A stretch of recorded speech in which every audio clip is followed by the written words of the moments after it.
આમાં લગ્નમાં આપણે મીંઢોળ બાંધીએ છીએ. મીંઢોળમાં શું હોય છે? પેલા મીંઢોળ સોપારીના સાઈઝનો આવતો અને એને બાંધતા. હવે મીંઢોળ શું થઈ ગયું છે? ડિઝાઇનર થઈ ગયા છે. અલગ અલગ 3-4 ડિઝાઇન ના લઈને આવે અને બાંધે ને પછી તરત જ એની માથે રૂમાલ બાંધી દે. તો પછી હાડા તમે મીંઢોળ જ શું કામ બાંધો છો અને ડિઝાઇનર શું કામ લાવો છો? આ સાથે સાથે પોખણા હોય છે. પોખણા કેટલી જાતના પોખણા હોય છે તમને ખબર છે? તમે જો પોખો છો તમારા જમાઈને 4 જાતના. એ કયા કયા હોય છે? તમે આ બધું એકચ્યુઅલી શું છે? આમાં તમારો કે મારો કોઈનો વાંક નથી. આપણે આપણા સંતાનોને આ સંસ્કાર જ નથી આપ્યા. પછી આપણે શું કે ડબ્બા જેવી છો, કઈ ભાન નથી પડતી. પણ તું પોતે ભાન વગરની છો. તે તારા સંતાનોને સંસ્કાર કેમ ન આપ્યા કે બેટા આમ થાય, સસરામાં આમ રહેવાય, મર્યાદામાં કપડા પહેરાય? એ તમારે સંસ્કાર આપવાના છે. પછી તમે તમારી દીકરીનો વાંક કાઢો, હારીને કઈ ભાન નથી પડતી. 4 જાતના પેલા પોખણા હોય છે. પેલું પોખણું હોય છે ઘોસરું, બીજું પોખણું હોય છે રવાઈ, ત્રીજું પોખણું હોય છે ત્રાત, અને ત્રીજું હોય છે સાંભેલું, અને ચોથું હોય છે ત્રાત. એમાં પોતાની સાસુ દીકરાને બધી કહે છે કે આ સંસારમાં તું આવ્યો છે, હવે મારી દીકરી સાથે લગ્ન કરવાનો છે, તો તમે બંને જણા મળીને સારા વિચારો કરીને સંસારને સારું આપજો. એની પછી રવાઈ આવે છે. રવાઈ બતાવીને કહે છે કે હવે તમે બંને જણા મળીને સંસારનું ગાડું ચલાવજો. ત્રીજું આવે છે સાંભેલું, કે આ સંસારમાં સુખની સાથે દુઃખ પણ મળશે. લોકો તમારી વિવેચના આલોચના બી કહેશે, કટુ વચન પણ કહેશે. રસ્તામાં ચાલશો તો તમને કાકરા પથ્થર બી વાગશે, એની તૈયારી રાખજો. અને ચોથું આવે છે ત્રાત. તો આ ચારેય આવી રીતે કહેવામાં. પછી ઇન્ડિયા પિંડિયા આવે છે, 4 જગ્યાએ ફેંકવામાં આવે છે. પછી ચીપટીઓ આવે છે. ચીપટીઓ એટલે શું? જે વરરાજાના નીચેનું એક આમ હોય ને કોળિયા હોય બે. એ કોળિયો એટલે શું ખબર છે તમને? એક કોળિયું સસરાના સાઈડનું અને એક કોળિયું હોય એના બાપાના સાઈડનું. એટલે કોળિયાની અંદર કાઈ મગ ને ચાવલ ને બધું ભરેલું હોય ને દોરાથી બાંધેલું હોય. વરરાજાના પગ પાસે એટલે મૂકવામાં આવે છે કે વરરાજો એ કોળિયાને તોડીને બંને માટીને ભેગી કરી દે કે બેટા હવે તારા સસરા અને તારા બાપાનો પરિવાર એક થયો છે, તારે બંનેનું ધ્યાન રાખવાનું છે. આવી કોની ખબર છે? આજના દિવસમાં સાહેબ દીકરી એના બાપને કહે છે કે પપ્પા તમે રોતા નહીં, તમે રોશો તો મને રોવું આવી જશે ને મારો મેકઅપ બગડી જશે. આ સમય થઈ ગયો છે. અને આ મંગલ દારૂનો રસ કહેવાય. દીકરીનો વિદાય એટલે મંગલ દારૂનો રસ કહેવાય. જો દીકરીના લગ્નમાં જ તમે નહીં રોવો તો ક્યારે રોશો? છતાં આ આજનો જમાનો થઈ ગયો છે. હવે આજના જમાનામાં આપણે બાળકોના હિસાબે ચાલવાનું છે. આપણા રુદન કરતા મહત્વનું એનું મેકઅપ થઈ ગયું છે રાજુભાઈ. આ દુનિયા થઈ ગઈ છે. પેલા તો ઓલી દીકરી જાનમાં મંડપમાં બેસતી ને તો છેલ્લે જ્યારે વિદાય થતી હોય ને ત્યારે આમ લાજ કાઢેલી હોય, ગણપતિ દાદાને પ્રણામ કરતા ને 2 હાથે આમ છેડો પકડ્યો હોય લાજનો. તો કોઈ વ્યક્તિ કહે છે કે બેટા 2 હાથથી શું કામ પકડ્યો છે? એટલો કઈ પવન નથી આવતો કે લાજ ઉડી જાય તારી? અને લાજ ઉડી બી જાય તો તારા અહીંયા સસરાવાળા કોઈ નથી બેઠા કે તારી લાજ ઉડી જાય? તો કે નહીં બાપ, એની માટે નથી બેઠો. એક હાથમાં મારા બાપની આબરૂ છે ને એક હાથમાં મારા સાસરાની આબરૂ છે. એ બેયની આબરૂને મેં મારા હાથેથી પકડીને એ માટે રાખી છે કે મારા થકી મારા બાપની ને મારા સસરાની આબરૂ ન જાય. આ દીકરીઓ હતી આપણી. હવે આજની દીકરીને જુઓ શું હાલત થઈ ગઈ છે. હજી તો ટાઈમ કે ચાંદલો નાનો કરજો, મમ્મી ફોટા પાડવાના છે.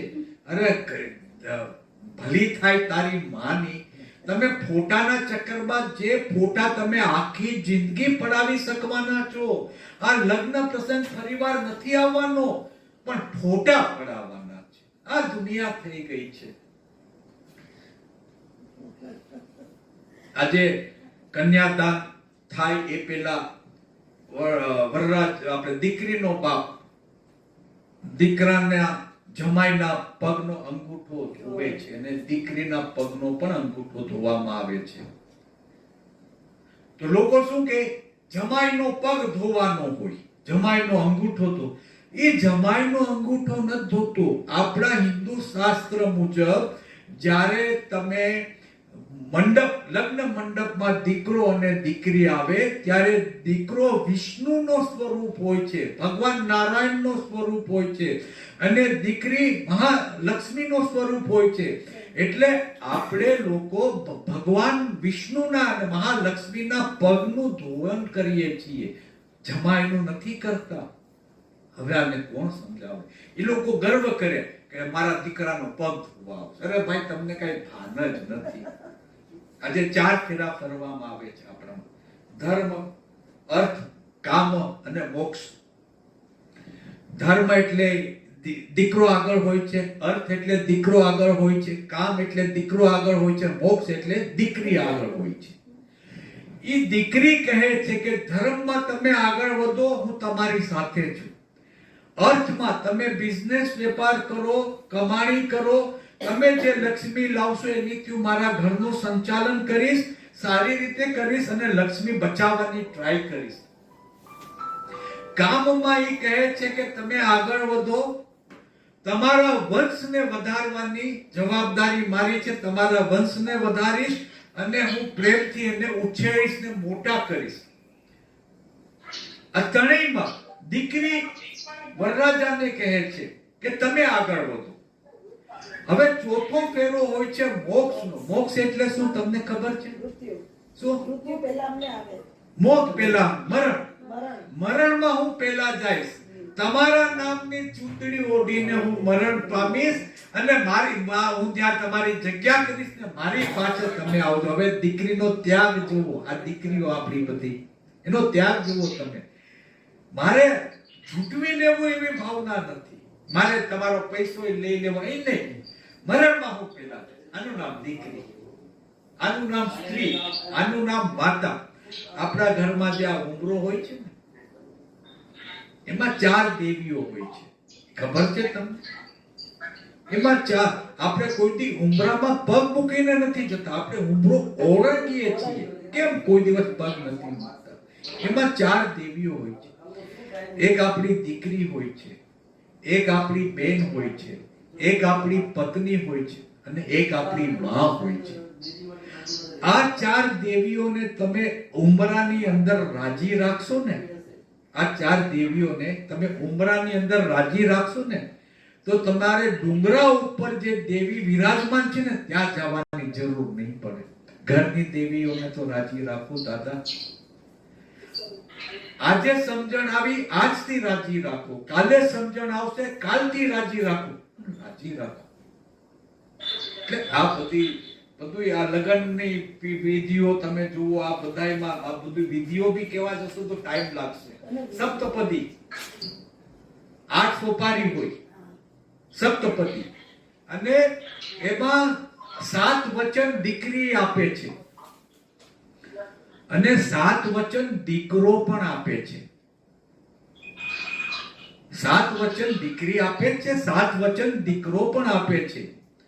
અને ઈ બંને જણા એકબીજાને વચન આપે છે જે બંનેના અનુરૂપ હોય કે આપણે જિંદગી કેવી રીતે સાથે જીવશું. હવે શું કરે છે? દીકરીનો પગ સોપારી, સોપારી એટલે પ્રોમિસ. તમે એને અડીને પ્રોમિસ કરી રહ્યા છો. હવે સોપારી સુધી તમારો પગ ન પહોંચે, ઓલો અણવર હોય ને સોપારી લઈને દીકરીના પગે લગાવી દે. હવે આ કઈ જાતનો તમે ધંધો કરો છો? તમે આખી લગ્નની વિધિના બહાર વગાડી દો છો સાહેબ. આવી રીતે લગ્ન થતા હશે. વિદાય વખતે કે મારો મેકઅપ ખરાબ થઈ જશે, મીંડોળ બાંધો તો આવી રીતે કંસાર બનાવવામાં આવે. કંસારનો મતલબ એમ છે કે આજથી આપણું સંસાર રૂપી નિર્વાહ શરૂ થાય છે. આપણે બંને એકબીજાને જમાડીને જમશું, એ નિયમ છે. જ્યાં આમ મોઢા સુધી લઈ જાય ને પાછું ફેરવી દો. કંસાર બનાવો જ શું કામે તમે લોકો? માથું ગૂંથવાનું, માથું સાસરાના પક્ષની 5 વડીલ બહેનો આવે છે, જેને અનુભવ હોય છે જિંદગીનો. એને સાઈડમાં લઈ જાય, બાજુના રૂમમાં લઈ જાય ને એને સારી સારી વાતો પોતાના અનુભવની કરે છે, જેથી દીકરી, આવનારી દીકરીનું જીવન સુખમય રહે. માથું ગૂંથવું, હવે માથું તો ગૂંથેલું જ છે, એનું કઈ માથું ખોલીને ગૂંથવાનું નથી. એ ન્યા જઈને એને વાતો કરે અને પછી જયારે આવે તો કે થઈ ગયું, હા અમે પેથી પેથી તેલ વાળી દીધું, એમ કહેવામાં આવે છે. એટલે અમે દીકરીને સમજાવી દીધી. આ દીકરીઓને ખબર નથી. આવું થાય છે.